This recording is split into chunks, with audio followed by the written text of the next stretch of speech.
안녕하세요, 구독자 여러분. 자, 12월 18일 수요일입니다. 어제 제가 데일리 뉴스는 좀 하루 쉬었습니다. 왜 그러냐면, 제가 이제 물론 뭐, 핑계죠. 뭐 다른 일이 좀 있어서 못한 것도 있었지만, 뭐, 기사가 전부 다 12.16 부동산 대책, 주택시장 안정화 방안에 대한 내용이었어요.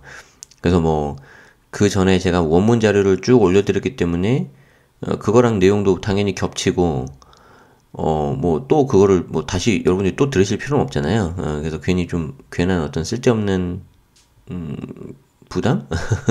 표현이 좀 그렇긴 한데, 계속 보시는 분들은, 뭐, 좀 그럴 수 있을 것 같아서, 그냥 하루 쉬자. 그리고 어제 제가 이제 직방 라이브에서도 그 놀부님하고 같이 라이브로 그걸 했었기 때문에, 그냥 뭐, 그거 해도 충분할 것 같아서, 놔뒀고요. 오늘은 당연히 이제 계속해서 이제 여러분들에게 뉴스 전달해 드리려고 하는데요. 오늘도 일단은 12.16 대책 관련된 내용을 가져왔는데 이 내용이 Q&A 방식이라서 좀 약간 여러분들이 보시기에 더 이해하시기 편하실 것 같고, 그리고 좀 중요한 내용이 있어서 가져왔습니다. 그러니까 이거 좀 보시면 좋겠습니다. 자, 봅시다. 자, 1주택자도 실거주 안 하면 공제 혜택 절반으로 줄이겠다. 자, 12.16 부동산 대책 문답풀이. 반발 감안 2021년 양도분부터 시행 적용한다. 이거죠, 이거. 실거주 안 하면 공제 혜택 줄이는 거. 자, 그리고 시가는 국민은행과 감정원 시세 중 높은 것이 기준이다. 양도세 중과할 때는 분양권도 포함한다. 그러니까 제가 요 부분을, 요 네 번째 있죠. 요 분양권에 대해서는 좀 제가 설명을 잘못했던 것 같아요. 제가 원래 했었던 그 유튜브 영상 있잖아요. 썸네일 검은색으로 나온 거. 요 부분은 제가 좀 오해가 있게 말씀드린 것 같아서 좀 바로 잡으려고 하는 것도 있습니다. 자, 봅시다. 자, 요거를 핵심 내용을 일문일답으로 짚어봤다. 그래서 이 기사는 제가 이미, 하루 전에 텔레그램 통해서도 알려드렸는데요. 또 괜찮은 것 같아서 제가 다시 가져왔습니다. 자, 질문. 자, 시가 15억 2천만 원인 아파트를 14억 9천만 원에 구매할 땐 주택담보대출을 받을 수 있나? 자, 이하 주담대. 자, 없다. 주담대 규제는 시가 기준을 적용한다. 제가 이 없다에서 처음에 멘붕이 왔죠. 뭐야, 이거? 뭐야, 왜 15억 2천만 원 아파트를 14억 9천에 샀는데 안 되는 거야? 봤더니 이제 정확하게 이게 시가를 기준으로 하는 거지. 시가. 그러니까 시가는 15억 2천짜리 아파트인데 이거를 계약 금액을 실거래가죠. 14억 9천으로 가격을 낮춰서 산 거예요. 자, 이때 대출이 나오냐 안 나오냐? 주담대가 나오냐 안 나오냐? 안 나온다. 왜? 시가를 기준으로 한다는 거죠. 시가. 주담대 규제는 시가 기준을 적용한다. 자, 반대로 시가 14억 9천만 원 아파트를 15억 1천만 원에서 구매하는 경우는 대출이 가능하다. 자, 그래서 이거 굉장히 유의하셔야 됩니다. 주담대 기준. 주담대 기준은 시가. 거래 금액이 아니에요. 거래 금액이 아님. 자, 실거래가 가격이 아닌 시가를 대출 기준으로 삼는 것은 실거래 가격이 기준이 되면 실제보다 가격을 낮춰서 계약서를 쓰는 다운 계약서가 늘어날 수 있어서기 때문이다. 그렇죠. 다운 계약서가 늘어나면 안 되겠죠. 자, 그래서 현실 반영과 공신력을 모두 갖춘 가격이 시가라고 판단했다. 17일부터 시가 15억 원 초과 아파트 구입용 주택담보대출은 금지가 된다. 자, 12월 17일부터 바로 적용이네요. 자, 12월 17일부터 바로 적용이고요. 좀 약간 무슨 소리가 나는 건 양해해주세요. 자, 그럼 도대체 시가란 건 도대체 뭐냐? 시가는 도대체 뭐냐? KB국민은행에서 내놓은 부동산 시세하고 한국감정원의 시세를 기준으로 삼기로 했다. 두 기관에서 내놓은 것 중 더 높은 것을 기준으로 삼는다. 시가란 KB 시세 또는 한국감정원 시세 중 더 높은 것. 자, 그래서 이렇게 일단 여러분들이 아셔야 될 것 같습니다. 그래서 사실 저도 대출 관련된 시세는 KB만 보고 있었는데 여기 한국감정원을 끌어들이고 있네요. 그러니까 어떤 생각인지 저는 알 것 같아요. 한국감정원을 계속 이렇게 하는 이유가 이쪽으로 계속 그 기준을 삼겠다는 거죠. 아파트 가격, 주택 가격 동향지수 좀 한국감정원으로 하고 있는데, 한국감정원이 훨씬 낮아요. 오르는 거 보면. 국민은행보다. 자, 시가 9억 원 초과 주택의 담보 인정 비율, 즉 LTV 규제는 어떻게 반영이 되냐? 이거는 우리 설명 들으셨죠? 일단 9억 원까지는 40%, 그리고 9억 원 초과 금액에 대해서 20%. 그러니까 일괄적으로 20%가 아니에요.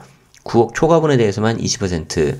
자, 예를 들어 14억엔 주택 구매를 위해서 대출을 받을 때 지금은 일괄적으로 40%가 적용돼서 5억 6천을 빌릴 수가 있었는데 앞으로는 9억까지는 40%, 3억 6천, 9억 초과분인 5억에 대해서는 20% 적용으로 1억만 빌릴 수 있어서 총 대출 금액은 4억 6천. 그래서 이게 1억 정도 차이가 나버리는 거죠. 그쵸? 이거는 설명드렸어요. 시행은 오는 23일부터다. 그럼 그 전에라도 대출을 하면은 40% 맞을 수 있겠죠. 자, 1주택자로 10년 이상 보유한 주택이 있는데 무조건 장기보유 특별공제 80%를 받을 수가 있냐? 아니다. 1가구 1주택자에 대해서 장기보유 특별공제 10년 최대 80%는 유지하되, 근데 더 정확하게는 뭐예요? 1가구 1주택이면서 고가주택. 그냥 모두 다 되는 게 아니고 고가주택 비과세. 1주택이니까 비과세고, 거주기간을 요건으로 추가했다. 연 8%의 공제율을 보유기간 연 4%와 거주기간 연 4%로 구분해서 적용한다. 이렇게 되면 실거주를 아예 하지 않으면 공제 혜택이 절반으로 떨어진다. 1주택자들의 반발이 클 것으로 예상돼서 시행은 법 개정 후 2021년 1월 양도분부터 적용될 예정이다. 그러니까 1년간의 유예를 준 거는 좋은데, 그러면은 거주 못한 1주택자들이 어떻게 하겠어요? 그 집에 본인들이 들어가 살겠죠. 그러면 거기에 살고 있는 임차인은 어디 가야 돼요? 다른 데 가야 되겠죠. 근데 다른 데 가야 되는데 어떻게 월세로 가겠어요? 전세로 가겠어요? 당연히 전세 가고 싶겠죠. 그럼 전세 가격이 오를까요? 내릴까요? 오르겠죠. 됐죠? 자, 양도세 중과할 때 분양권도 포함이 되냐? 포함된다. 제가 이제 요걸 좀 말씀을 잘 오해해서 말씀드렸던 것 같아요. 그러니까 분양권이 주택수에 포함은 되는데 중과 여부 판단할 때만 됩니다. 그러니까 요거 좀 제가 정정하겠습니다. 분양권 주택수 포함. 단 중과 여부 판단 시. 자, 그래서 다주택자가 조정대상 지역에 있는 양도세 중과를 위한 주택수 계산에 있어서 분양권이 포함될 예정이다. 다만 현재 분양권을 보유한 이들에게 출구를 마련해주기 위해서 법 개정 후 21년 1월 양도분부터 적용이 된다. 그러니까 중과 조정대상 지역 내 다주택자 혹은 분양권을 다수 갖고 있는 분들 유의하시고요. 비과세 판단 시에는 분양권이 주택수 포함이 되지 않습니다. 요건 제가 좀 잘못했고요. 2021년 1월 1일 이후 양도분부터 적용. 오케이. 자, 15억 이상 주택은 무조건 대출이 막히는 거냐? 아니다. 투기지역, 투기과열지구의 시가 15억 원, 여기도 시가죠. 15억 원 초과 아파트를 담보로 한 주택 구입용 주담대만 금지가 된다. 그러니까 투기지역, 투기과열지구.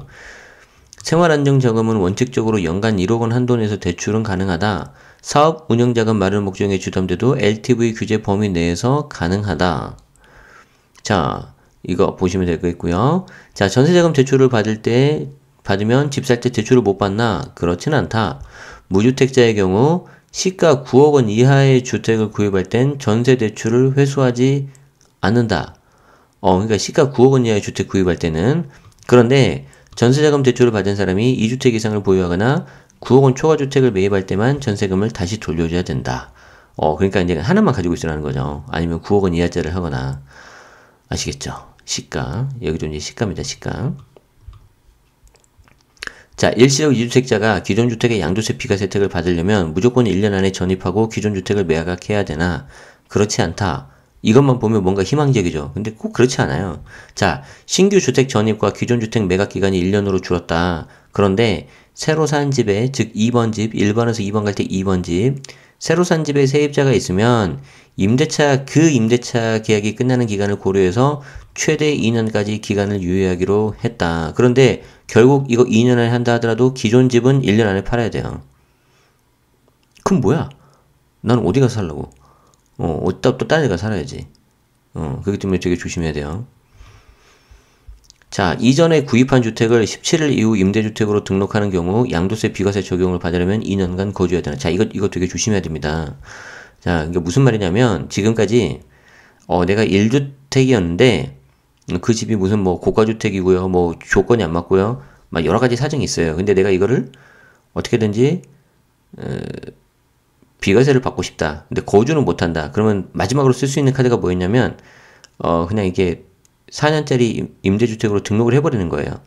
그리고 나서 이제 임대주택 의무 기간이 다 끝난 다음에 비과세를 받을 수가 있었는데, 이제 이게 안 된다는 거죠. 자, 그래서 12월 17일 이후에 조정대상 지역 내 주택을 임대 등록한다면 16일 이전에 샀다고 하더라도, 비록 샀다고 하더라도 2년 거주 요건이 적용된다. 즉 2년 이상 거주해야 최대 9억까지 1가구 1주택 비과세 혜택을 받을 수 있다. 그리고 9억 초과분에 대해서는 당연히 세금 내는 거고요.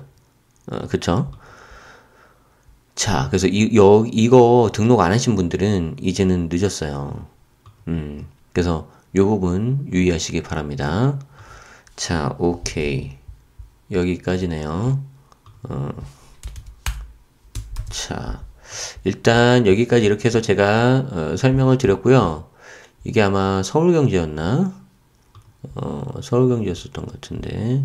서울신문. 그렇죠. 서울신문에 대한 내용을 좀 이렇게 가져왔습니다. 참고로 제가 이렇게 화면이 바뀌고 이거는 이제 그 광고 다 빼버리는 그 읽기 도구라는 건데, 사파리에 있는 기능이에요. 저는 이제 맥으로 하기 때문에, 이렇게 좀 하고 있습니다. 잠깐 말씀드렸고요.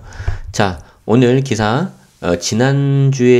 지난번에 제가 16일 날 올려드렸던, 그 12.16 대책 영상이랑 같이 보시면 훨씬 좋을 것 같고요.